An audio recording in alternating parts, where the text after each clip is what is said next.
Chalk, pencil या pen, ये तीनों चीज़ें जो हैं हमारे जीवन में बहुत बड़ी इसकी भूमिका होती है।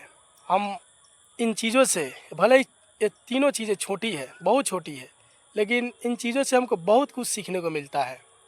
क्योंकि जब बच्चा थोड़ा बड़ा होता है तो माता-पिता के द्वारा उस बच्चे के हाथ में सबसे पहले चॉक रखा जाता है ताकि, और उसको स्लेट दिया जाता है ताकि बच्चा उस पर कुछ लिखे और पढ़े। कहने का मतलब है कि उसको चॉक इसलिए दिया जाता है ताकि बच्चा अभी शुरुआती अवस्था में होता है और जब वो किसी चीज़ को सीखता है तो बहुत ज़्यादा गलती करता है। इसलिए माता पिता उसको सबसे पहले चॉक देते हैं और स्लेट देते हैं। बच्चा लिखता है, गलती होता है, फिर उसको सुधार कर लिखता है।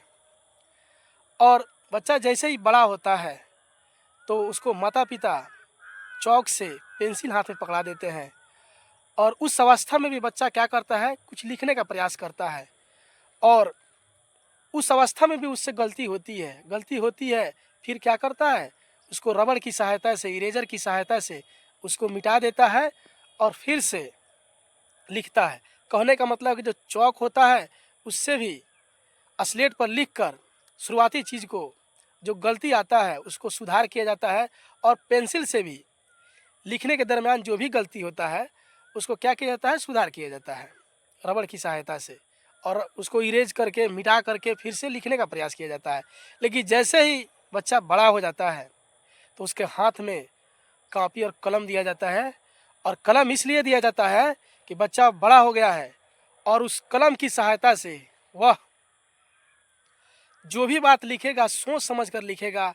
सोच समझने के बाद जो भी बात लिखेगा वो अच्छा ही लिखेगा। कहने का मतलब है कि जो पेन होता है वह सुधारात्मक नहीं है। चॉक और पेंसिल ये सुधारात्मक है, इसमें रिफॉर्म किया जा सकता है। लेकिन जो कलम की लेखनी होती है वह अटूट होता है, अटल होता है।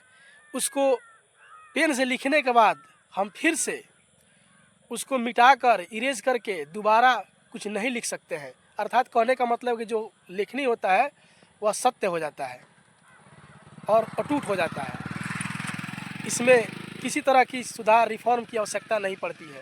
तो यहाँ पे कलम, पेंसिल और चॉक, मेरे कहने का मतलब यह है कि हम सभी मनुष्य भी ठीक उसी तरह से, उसी अवस्था से होकर गुजरते हैं। जब हम छोटे होते हैं तो हमारी गलती जो होती है क्षम्य होती है। हम बार बार गलती करके सीख सकते हैं। समाज के लोग हमको छोटा बच्चा समझकर छोड़ देते हैं कि चलिए छोटा बच्चा है, अभी सीख रहा है, गलती करेगा, सीखेगा। जब हम बड़े होते हैं तो पहले से थोड़ा कम गलती होती है। अर्थात कहने का मतलब है कि जैसे पेंसिल से लिखकर फिर उसको मिटा दिया जाता है, जो गलती हो जाती है, उसी तरह से जब इंसान थोड़ा सा बड़ा होता है, उसमें थोड़ा विवेक आती है, तो उस अवस्था में भी उससे गलती हो जाती है और गलती होने के बाद फिर से उसको क्या किया जाता है, सुधार किया जाता है।